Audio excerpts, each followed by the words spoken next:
In this video, I'll be showing you how to move and transport your HP SmartTAC printer.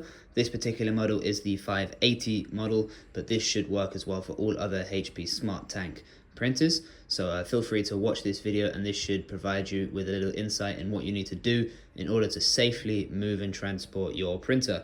So what you're going to need to do is make sure that you switch the printer off, unplug everything, and we will take a step-by-step process into how you can move your printer.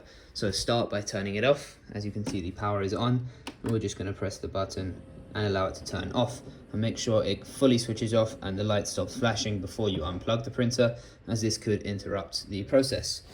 So now that that light has come off, we can unplug it, and we are just going to completely unplug the machine from the power supply, the power cable as well, like so. So you can see that is unplugged.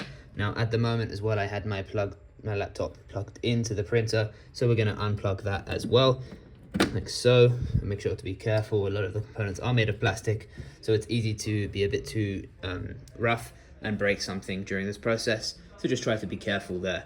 Now you can see that the paper input tray is up.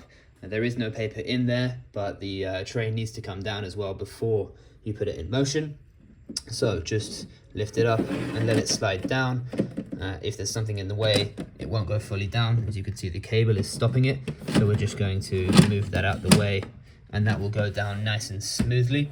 So that's all good. We can now move on to the front, and we're going to just open up this front door like so, and have a look at the ink cartridges and the tanks, and make sure that the lids are fully down. So just give them a gentle press, a firm press even is probably better, just to make sure that they're down, as if you move the printer whilst it's open, it may shake a bit about, and then ink will come out and make a bit of a mess. So we want to avoid this, because no one wants to clean up ink. It's a bit of a hard job, but also because you don't want to waste your ink, of course. No one wants to spend more money than they have to replacing their ink cartridges. So that seems to be all good.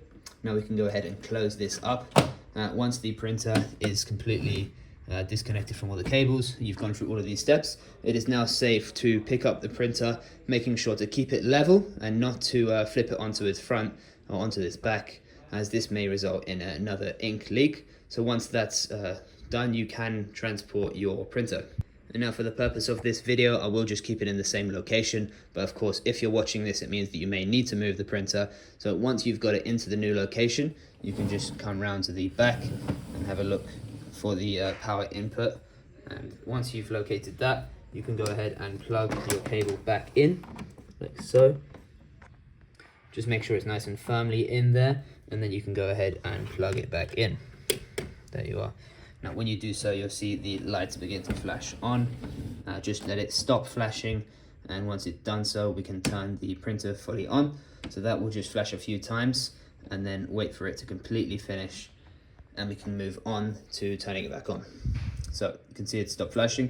We're just going to press once, and some of the lights will flash on and then disappear, and the printer will now begin the process of setting back up in its new location. So this is the step-by-step of how to do that. I hope this video has been useful for you. If it has, feel free to give us some feedback in the comment section, whether you liked it.